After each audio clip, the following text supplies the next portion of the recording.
And welcome to this Sporting News video. I'm Steven Levine here with my colleague Tom Vandervoort and Matt Crossman, Sporting News writer, who penned the cover story in the June 18th edition of the magazine, Arian Foster, the most interesting man in the NFL. You said it was probably one of the more unique interviews you've ever done in your entire career. Oh, come on, weird. That's what you said, well, weird. I was trying to be a little bit more kind. And I would also drop the probably in one.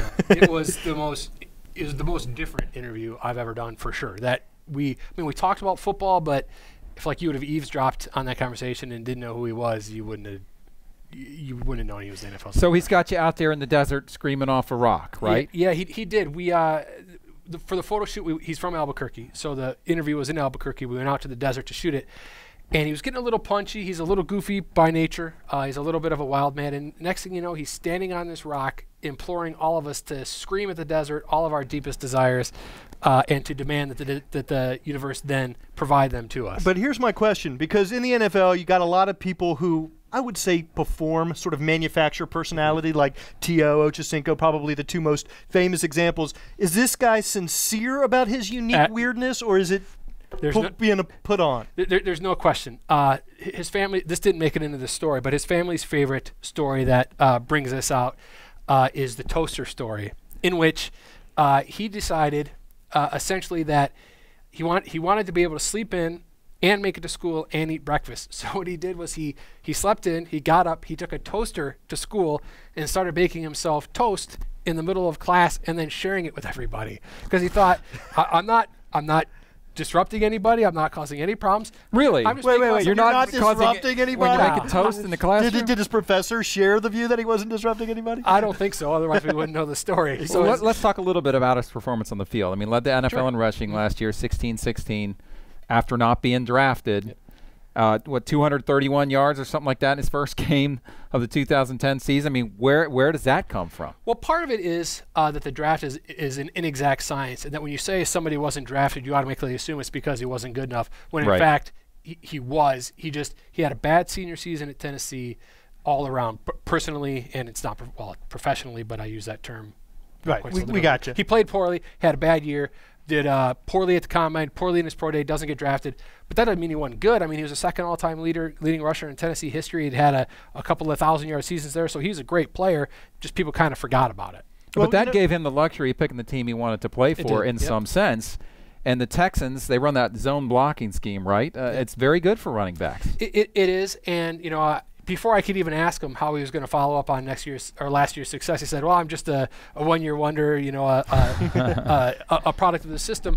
And he was joking, but even if he is a product of the system, so what? He still does really well in that. And plus, the offense that team has, with a great quarterback and Matt Schaub and a great wide receiver and Andre Johnson, that opens up holes for him. And plus, he's not a system back. He's fast, he's strong, he can catch, he can block. He's an all-around back, arguably, if not the best all-around back in the game. He's certainly in the top couple. But what's interesting is this was his first year as a full-time back. Yep. I mean, going into the preseason, the Texans didn't know who their everyday back was going to be. He leads the league in rushing, and you had a conversation with him about how to measure success. Yeah, and that was showed more his I call him Arian the Contrarian.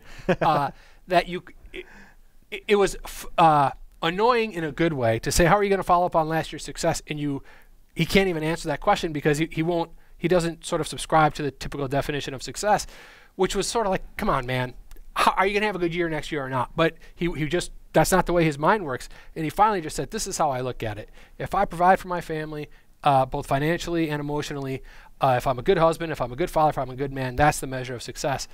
And that's a pretty good answer. That's a guy that's got it. Leading the NFL in rushing ain't bad either. Yeah, that's another definition of success. He did allow, though, as how he enjoys being a running back, and he's a very competitive dude too, right, man? Yeah, absolutely. Yeah. I mean, it's not that he pushes football aside as something frivolous. It's still something that he works very hard at. Yeah, it's an interesting combination of overwhelming passion for the game, but disinterest in sort of the politics of it and the way we measure it and the way we categorize success.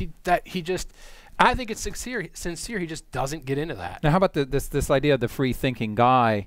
Maybe doesn't necessarily always mesh with a football culture. Yep, so how does he fit in with the team and the coaches and the scheme and all that? That's something he's going to deal with, and coaches are going to deal with. That's the price of doing business with him. That if you he wants to know why, period. If you just tell him to do something, he's going to ask you why, and that's just, you just have to deal with that. Now, you talked to Chick Harris, right? You talked to his position coach at Houston. Yep. Well, I talked to 4 of his coaches. I talked to his running back coach in the pros. I talked to his high school football coach, his college coach, and his offensive coordinator.